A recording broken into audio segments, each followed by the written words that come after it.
Welcome to the Restricted Handling Podcast. Let's dig in. Here's what's been going on in Russia in the last 24 hours. On February 10th, Sergei Lavrov leaned even harder into the narrative that the U.S. is the obstacle to peace. Yesterday, we talked about Moscow framing Washington as the spoiler after earlier summit diplomacy. Today, the rhetoric tightened. Lavrov explicitly resurrected the 2022 Istanbul draft terms, not as a historical reference, but as the baseline. Neutral Ukraine, severe limits on its armed forces, no Western military presence, and this is the part that would make any serious negotiator pause. Russia and China as guarantor states with veto authority over enforcement mechanisms. So this isn't just no NATO, it's Russia wanting structural oversight over Ukraine's military future.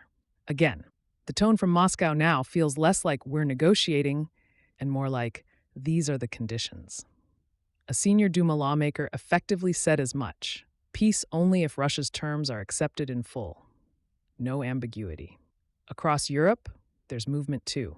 EU Foreign Policy Chief Kaja Kallas is preparing a list of concessions Europe would demand from Russia as part of any settlement, including the return of abducted Ukrainian children and possible limitations on Russian forces. And let's not forget the roughly €210 billion in frozen Russian assets sitting in Europe. That's not theoretical leverage. That's a financial pressure point that hasn't been touched yet. On Kyiv's side, President Zelensky is expected to announce on February 24th a plan tied to elections and a referendum connected to any peace deal. That's new.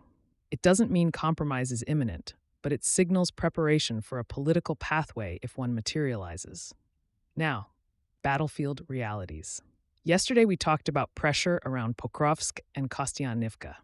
The update is that Russian forces are getting closer to consolidating control of Huliaipole in Zaporizhia. Ukrainian officers say the majority of the town is under Russian control.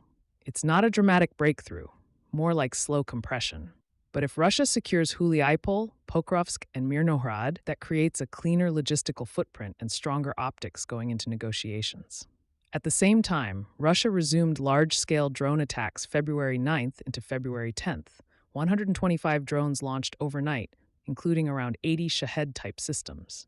Ukrainian air defenses reportedly downed most of them, but strikes hit energy, rail, and residential infrastructure across Sumy, Chernihiv, Kharkiv, and Odessa. In Bohodukhiv, west of Kharkiv, 3 children under 2 years old were killed along with a 34-year-old man. This is still the winter playbook: pressure energy, hit rail, stress civilian infrastructure.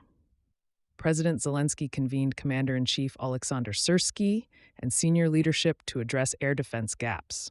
Ukrainian officials are restructuring mobile fire units and short-range systems. They're not hiding the fact that improvements are needed. Now let's pivot to Russia's internal control environment, because this is escalating. We mentioned digital pressure yesterday in the context of broader hybrid activity. The update is more concrete. On February 9th and 10th, Roskomnadzor throttled Telegram nationwide, not fully blocked, but slowed, degraded, partially restricted. Telegram is used by more than 90 million Russians per month. It's how governors issue alerts. It's how military bloggers communicate. It's how families talk. Telegram's founder Pavel Durov accused the Kremlin of trying to force users onto the state-controlled app Max. Roskomnadzor claims it's about compliance with Russian law and fraud prevention. But let's be honest, with Duma elections in September 2026, tightening control of information pipelines now is not accidental timing. And here's the interesting wrinkle. Even pro-war military bloggers complained. When your most nationalistic online voices are irritated, that's telling. Speaking of tightening, the UK is doubling troop deployments to Norway over the next 3 years, from roughly 1,000 to 2,000 personnel.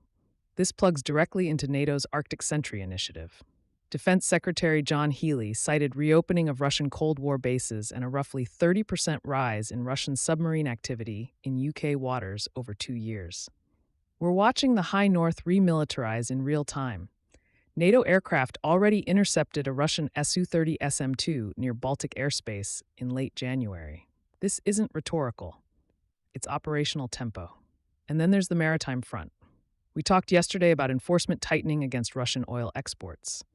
The update here is scale.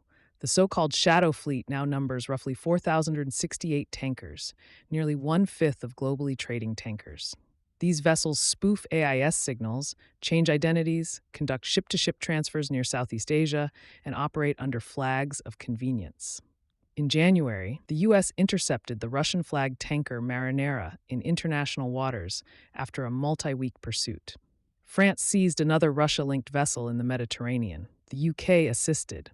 This is no longer just price caps and paperwork. It's ships, aircraft, and potential interdiction.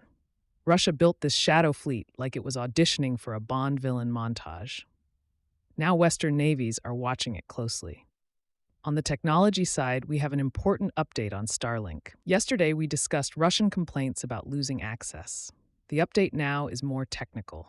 Evidence suggests Russia has integrated Starlink terminals into larger Shahed-type and BM-35 drones to allow remote video control.